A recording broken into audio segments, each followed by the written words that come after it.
So students, let's begin our class today with the man-made and human resources. Welcome to the online classes. So far we have completed natural resources. Natural resources में हमने complete किया था renewability के basis पे renewable resources होते हैं, non renewable resources होते हैं. हमने distribution पे भी discuss किया था कि there are different types of ubiquitous resource and localized resource. We have also completed about biotic and abiotic resources and actual और potential resources क्या होते हैं हमने वो भी discuss किया था. आज हम पढ़ेंगे about the man-made resources and human resources. So let's begin with human or man-made resources. So see, sometimes natural substances become resources only when their original form has been changed. So see, it's not possible to use iron ore in the way it is you get from nature. You have to extract the iron from there. So human made या man made से समझ में आता है ऐसे resources जो human beings ने अपने इंटेलिजेंस, स्किल्स और नॉलेज से बढ़ाया हो.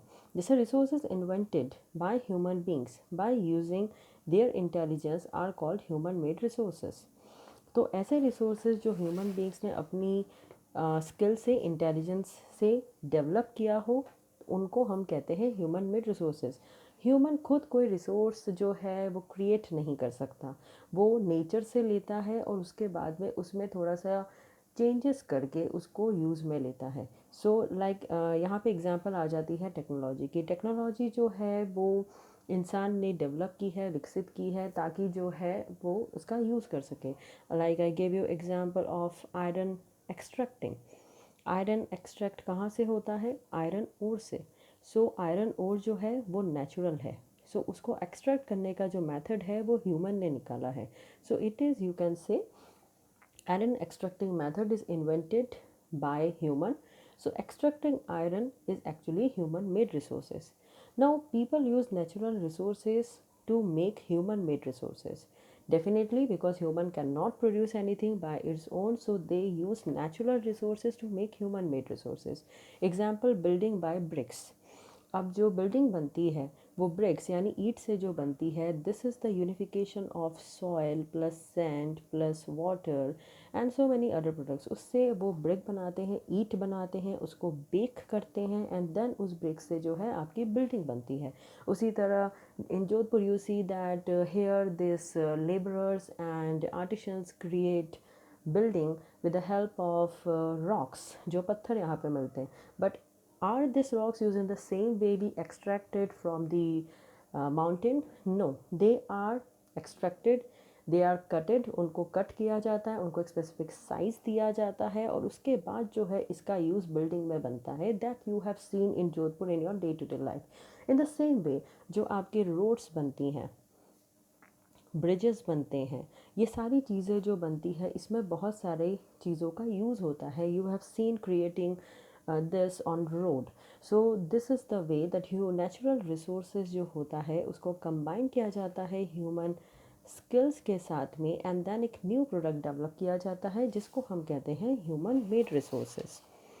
ओके, सो ये था human made resources. Let's now come towards the next thing which is the human resources.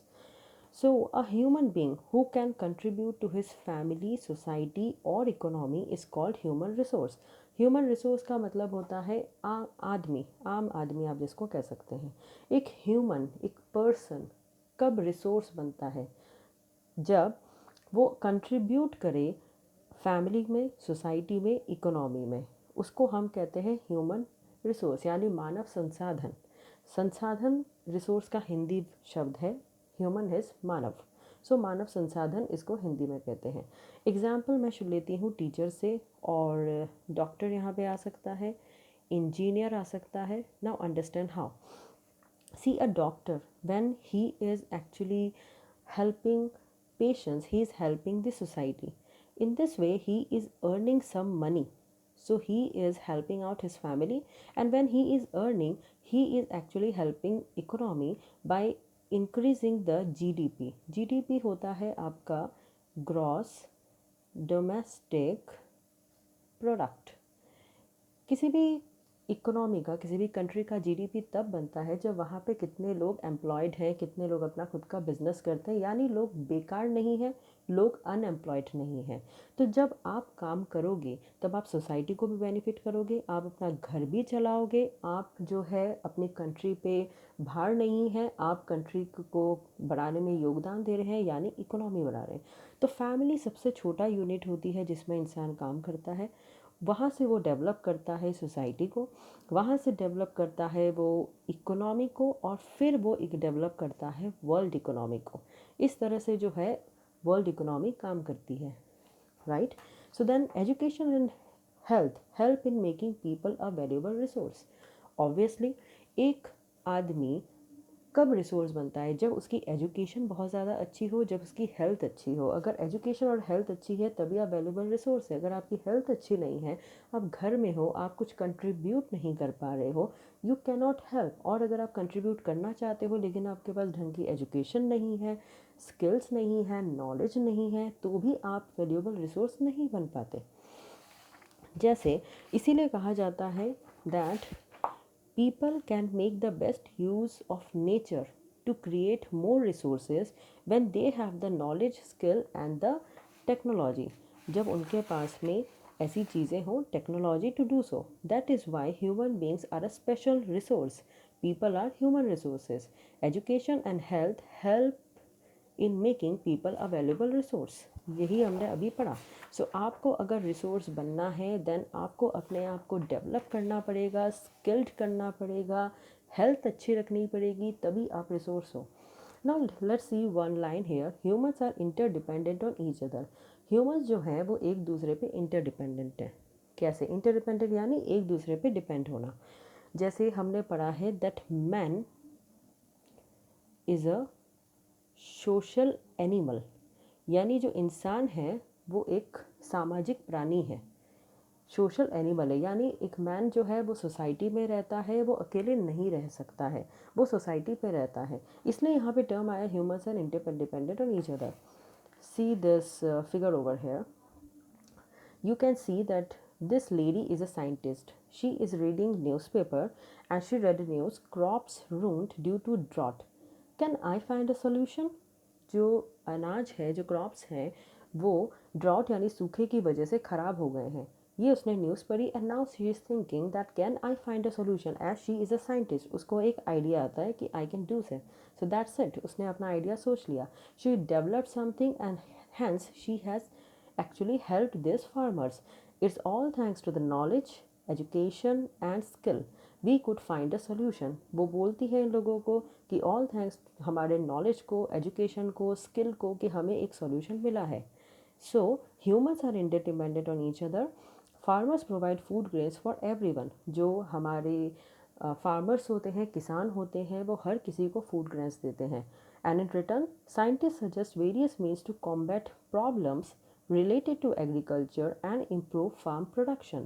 In return scientists suggest करते हैं means, various means, कि किस तरह से अच्छे जो हैं आप उनको सीड्स दे सकते हो, फर्टिलाइज़र्स दे सकते हो, जिससे कि आपका प्रोडक्शन, किसान का प्रोडक्शन ज़्यादा हो सके, कम समय में हो सके और कम पानी में हो सके। और आजकल एक नई चीज़ और चल रही है, organic.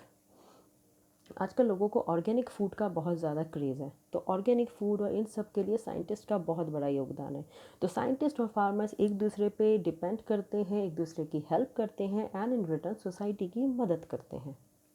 Let's read one more thing here, human resource refers to the number, quantity and abilities. क्या abilities? Mental and physical of the people. Though there are different views regarding treatment of humans as a resource, one cannot deny the fact that it is the skills of human that helps in transferring the physical material into a valuable resource. आपने खुद देखा nature की तरफ से आपको iron मिला था, किस तरह से आयरन को हम एक्सट्रैक्ट करके उसे मशीनरी बनाते हैं, व्हीकल्स बनाते हैं, रोज़मर्रा की ज़रूरतों का सामान बनाते हैं। तो ये डिपेंड कैसे करता है? स्किल्स और नॉलेज जो ह्यूमन बींग्स के।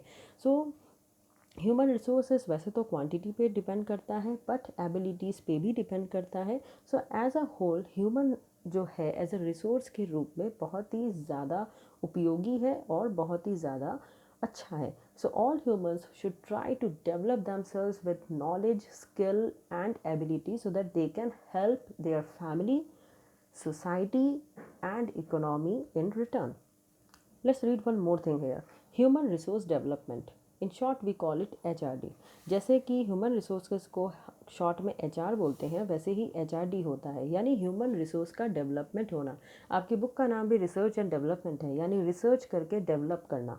सो इसी तरह आता है ह्यूमन रिसोर्स डेवलपमेंट. नाउ ये क्या होता है? It refers to the improvement of people's skill so that they become more useful than before and are a better resource. हर किसी को अपने आप को डेवलप करना चाहिए, स्किल करना चाहिए. अगर आपने कोई नॉलेज गेन कर ली है तो आप उसको लेके बैठ नहीं सकते. आपको समय समय पे अपने आप को ब्रशअप करना चाहिए, अडाप्ट करना चाहिए, न्यू टेक्नोलॉजी के साथ में नई नई चीज़ें सीखनी चाहिए. जब ह्यूमन रिसोर्सेज का ऐसा डेवलपमेंट होता है उसको हम कहते हैं HRD यानी human resource development. So improving the quality of people's skill so that they are able to create more resources is known as human resource development. For example जैसे HR डिपार्टमेंट MNCs में होता है, जिसका दूसरा नाम personnel department भी है.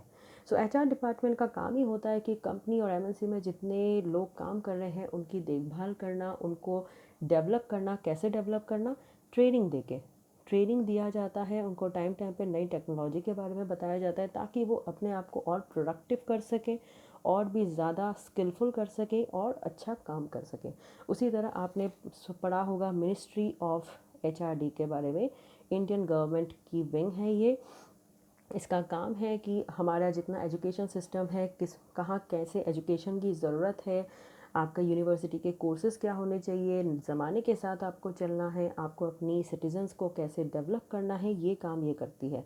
So education का देखती है, स्कूल लेवल का, यूनिवर्सिटी लेवल का, और इसी के साथ में ये स्किल्ड लेबर करके भी अपना डिपार्टमेंट चलाती है, जिसमें इनकी जो विंग है वो आदिवासी क्षेत्रों में और ऐसी जगह जहाँ पे लोग डेवलप नहीं है उनको जाके एजुकेशन देती है, उनको नए नए तरीके का काम सिखाती है ताकि वो अनएम्प्लॉयड ना रहे बल्कि कमा सके और इकोनॉमी को हेल्प कर सके. सो स्टूडेंट्स, आज हमने ह्यूमन मेड रिसोर्सेज यानी मैन मेड रिसोर्सेज पढ़ा, ह्यूमन रिसोर्सेज पढ़ा, और ह्यूमन रिसोर्सेज डेवलप कैसे होता है, ह्यूमन रिसोर्सेज डेवलपमेंट पढ़ा. सो अभी आप इसका करिए. एंड आज का जो आपका होमवर्क है वो आज मैं आपको होमवर्क नहीं दे रही हूँ. आज जो है हम ये पढ़ेंगे, तो आपने अभी तक इसके बारे में पढ़ा है. नेक्स्ट हम कल पढ़ेंगे कंजर्विंग रिसोर्सेज, जो हमारा नेक्स्ट टॉपिक है. And we will be discussing कि इन रिसोर्सेज को हम कंजर्व जो है कैसे करें. Till then please stay safe and have a good day.